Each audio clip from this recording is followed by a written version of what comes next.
Homework क्या दिया था? सर्च एंड सीजर के 2 क्वेश्चन है, सर्वे का एक सम है, एडवांस रूलिंग के 4 क्वेश्चन है। उसी एक एक करके फटाफट खत्म कर दिया हुआ। सर्च एंड सीजर का पहला क्वेश्चन क्या था? इसमें क्या लिखा था देखो, in a search conducted on 24 July cash of 70 lakhs was seized. The assessee moved an application मतलब filed an application on 26th August 25 to release such cash after explaining the sources। मतलब उसने जो कैश सीज करके गया ना, उसके sources explain करके request क्या किया कि मुझे वो मेरा कैश रिलीज कर दो। एंड फिर क्या लिखा? Which was turned down by the department, मतलब उसकी एप्लीकेशन रिफ्यूज कर दी। टर्न डाउन का मतलब समझता है ना, मतलब डिपार्टमेंट ने बोला ऐसे कोई कैश लिया हुआ रिलीज थोड़ी होता है। तो फिर क्या पूछ रहे?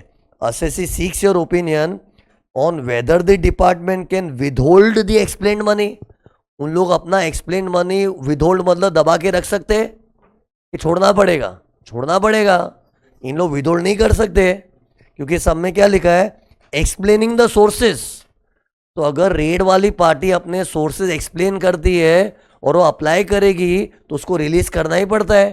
तो इन शॉर्ट ये क्वेश्चन किस पे था? रिलीज ऑफ एक्सप्लेन्ड एसेट्स पे। तो इधर सी आधे बच्चे लोग क्या गलती करेंगे, इधर लिखेंगे whether department can withhold, no no, बस नो लिख दिया। दे कैन नॉट, इतने में मार्क्स नहीं मिलेगा ना, अपने को उसका प्रोविजन लिखना पड़ेगा। क्या था प्रोविजन बताओ?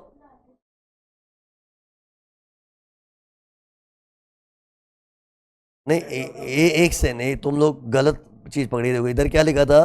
सर्च कंडक्टेड डेट है, एप्लीकेशन का टाइम क्या था? अरे वाइट का पैसा निकलवाने के लिए टाइम लिमिट क्या है? 30 days from the end of the month in which the asset was seized. Do you know asset seize कब हुआ था? किधर दिया है? सी इस दिन तो सर्च हुई थी, रेड गिरी थी, ओके लेकिन अपना जो कैश है सीज कब किया था? In a search conducted, in a search conducted बोला है ना, एग्जैक्टली सीज का डेट दिया ही नहीं है और उन लोग का फोकस उस पर नहीं है। इन लोग क्वेश्चन क्या बना रहे कि किसी ने अगर अपने सोर्सेज एक्सप्लेन कर दिए तो उसके बाद भी डिपार्टमेंट दबा के रख सकती है अपना पैसा? नहीं, उनको रिलीज करना पड़ेगा।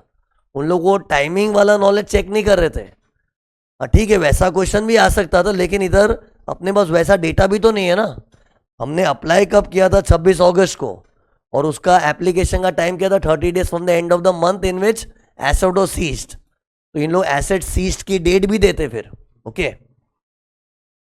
और वैसे भी तुम लोग इसको भी बेस लेके गिनोगे तो गिनो 30 days कैसे होता है? एंड ऑफ द मंथ, तो ये महीने का एंड गया 31 जुलाई।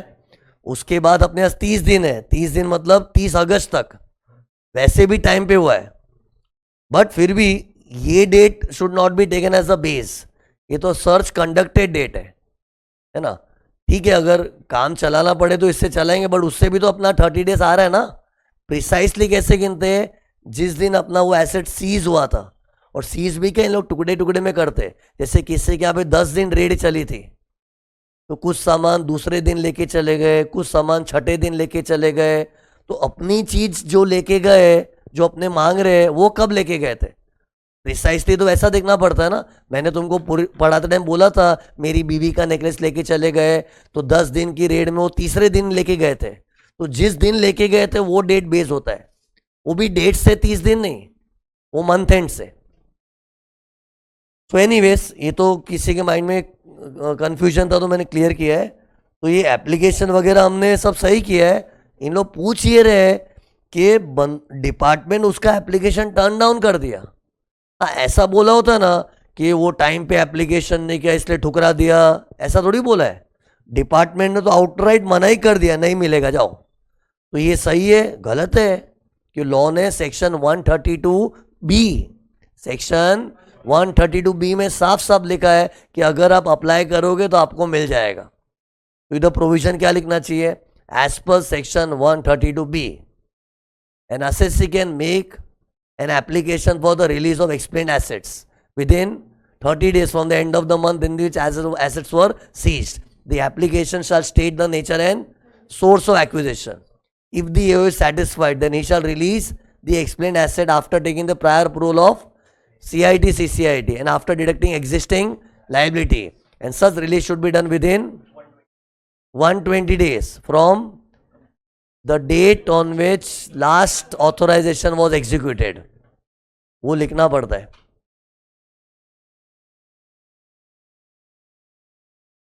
हाँ, सी इधर उसका डाउट है, शायद ये वो सेटिस्फाइड नहीं हुआ होगा ना. सी इन लोग ने खुल्लम खुल्ला देखो इधर लिखा है, देखो ये देखो, इससे इन लोग क्या बोल रहे हैं, आफ्टर एक्सप्लेनिंग द सोर्सेस. तो उसका मतलब क्या, किसी ने सोर्स एक्सप्लेन कर दिया मतलब सेटिस्फाइड केस है ना. तो सेटिस्फाइड हुआ था कि नहीं हुआ तो वो भी नहीं पूछ रहे. ये क्वेश्चन है ब्रॉडर लेवल का है. इधर क्या बोल रहे, डिपार्टमेंट उसको देने को ही तैयार नहीं है.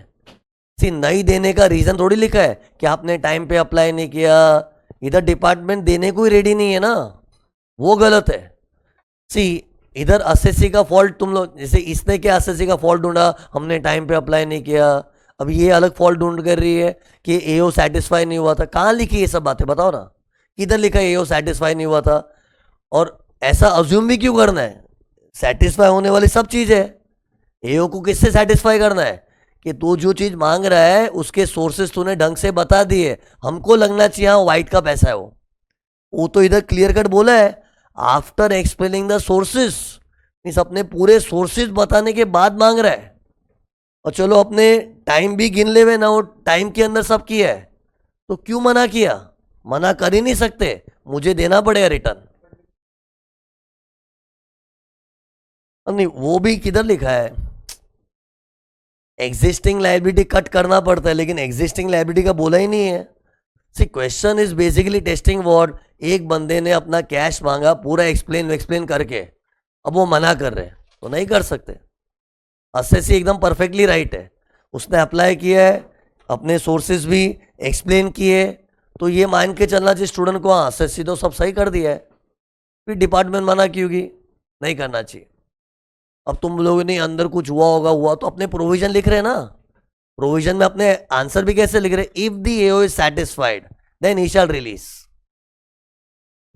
तो इन शॉर्ट वो लाइंस पे क्वेश्चन होता है ना कि एओ सेटिस्फाइड नहीं था इसलिए रिजेक्ट किया था, टर्न डाउन किया था एप्लीकेशन, तो हम लोग लिख सकते हैं then it is okay because they will release only if they are satisfied.